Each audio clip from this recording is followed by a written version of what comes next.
Hello guys, so welcome back. आज के हमारे इस वीडियो में हम बायोलॉजी का एक न्यू टॉपिक और देखेंगे। वो है हमारा स्ट्रक्चर ऑफ फ्लावर या पार्ट्स ऑफ फ्लावर। मीन्स हम इसमें फ्लावर की स्ट्रक्चर के बारे में देखेंगे कि फ्लावर किन किन पार्ट्स से मिलकर बना होता है। तो सबसे पहले हम इसकी डेफिनेशन के बारे में देख लेते हैं कि फ्लावर होता क्या है।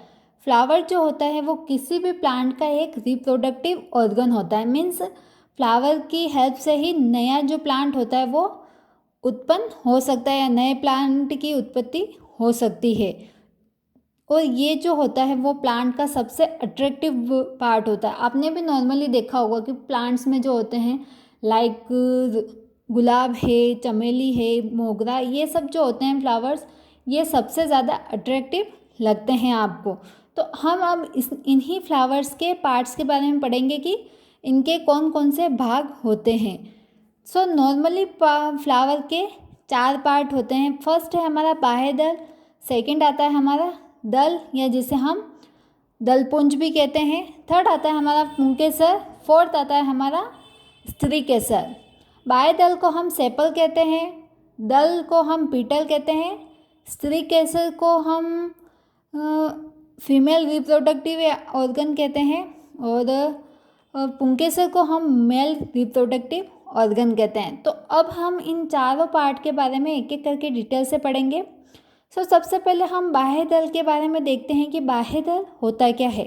बाह्य दल को हम सेपल भी कहते हैं। ये जो होता है वो फ्लावर का सबसे निचला हरा यानी ग्रीन भाग होता है। यह छोटी पत्तियों जैसा दिखाई देता है।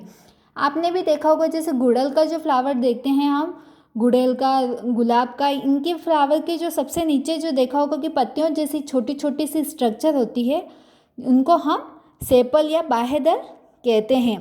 इनका जो आकार होता है या साइज़ होती है वो हर मतलब कि अलग अलग फ्लावर में अलग अलग हो सकती है।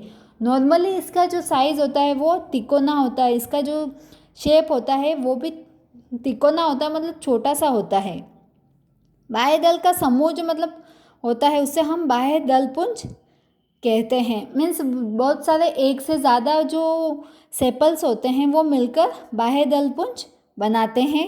ये जो इसका फंक्शन देख लेते हैं। ये कली की तब तक सुरक्षा करता है जब तक वह पुष्प में परिवर्तित नहीं हो जाता। ये जो सेपल होते हैं ये क्या करते हैं, कली जो होती है फ्लावर की जो बर्ड होती है उनकी सुरक्षा करता है कि जब तक वो मतलब कवर रखता है उसको, कि जब तक वो फूल में चेंज नहीं हो जाता। फिर सेकंड आता है दल, जिसे हम पेटल भी कहते हैं। ये जो होता है फ्लावर का एक कलरफुल पार्ट होता है जिसे हम पंखुड़ी भी कहते हैं। यह आकार में अलग अलग हो सकता है और बहुत सारी पंखुड़ियाँ मिलकर क्या बनाते हैं, दलपुंज बनाते हैं। ये जो इंसेक्ट्स होते हैं या बटरफ्लाई वगैरह, इन सबको अपनी ओर अट्रैक्टिव या अट्रैक्शन देती है, जिससे ये जो इंसेक्ट होते हैं वो फ्लावर पे जाके बैठते हैं। थर्ड आता है हमारा पुंकेसर या मेल रिप्रोडक्टिव ऑर्गन होता है ये। इसमें परागण आता है। जो मतलब फ्लावर का जो मेल रिप्रोडक्टिव ऑर्गन होता है वो होता है हमारा पोलन ग्रेन होता है या परागकण कहते हैं जिसे हम। परागकण भी क्या होता है, नॉर्मली ये पीले रंग के होते हैं। इनके भी क्या है, 2 पार्ट होते हैं। फर्स्ट आता है परागकोश, सेकंड आता है तंतु। परागकोश जो होता है परागकण का गोलाकार ऊपरी भाग होता है तथा जो तंतु होता है वो निचला लंबा धागे जैसा भाग होता है। अब फोर्थ आता है इसमें स्त्रीकेसर, जो फीमेल रिप्रोडक्टिव ऑर्गन होता है फ्लावर का। यह भी 3 पार्ट से मिलकर बना होता है। फर्स्ट आता है अंडाशय, जिसे हम ओवरी कहते हैं। यह निचला या बेसिक जो बेस जो होता है फ्लावर का वो पार्ट होता है। यह उभरा हुआ भाग होता है। अंडाशय में क्या होते हैं, बीजांड होते हैं जिसे हम ओव्यूल्स कहते हैं और इसमें एक सेल्स भी प्रेजेंट होती है। सेकंड इसका पार्ट आता है वर्तिका, जिसे हम स्टाइल भी कहते हैं। ये क्या होता है, जो फ्लावर का एक लंबा मतलब कि पतला नली जैसा भाग होता है जो क्या करता है, ओवरी और स्टिग्मा को जोड़े रखता है। थर्ड आता है स्टिग्मा, जिसे हम वर्तिकाग्र भी कहते हैं। यह शीर्ष मतलब कि सबसे ऊपरी चपटा भाग होता है जो प्राय चिपचिपा होता है। इसमें क्या होता है कि ये परागकण जो होते हैं वो वर्तिकाग्र से ही होते हुए वर्तिका में जाते हैं। वर्तिका से ये अंडाशय में जाते हैं। अंडाशय में जो अंड कोशिका जिसे हम एग सेल कहते हैं उसके साथ जाके ये इनका फ्यूज़न हो जाता है और एक नए पौधे की उत्पत्ति हो जाती है। नॉर्मली जो इंसेक्ट होते हैं वो क्या करते हैं कि फ्लावर के जो परागकण होते हैं, जब मतलब फ्लावर के ऊपर बैठते हैं तो परागकण क्या होते हैं वो इनके पैरों पे या पंखों पे चिपक जाते हैं।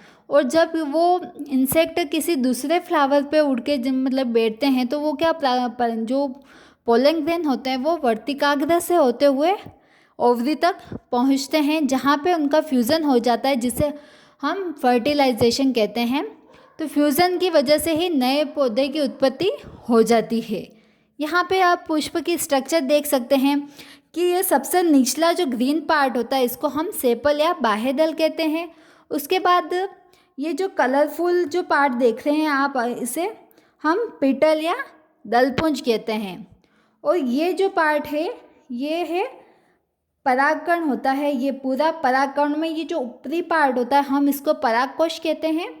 और ये जो पतला धागे जैसा पार्ट होता है इसको हम तंतु कहते हैं। परागकोश और तंतु मिलकर पुंकेसर जो कि नर जननांग होता है पौधे का वो बनाते हैं।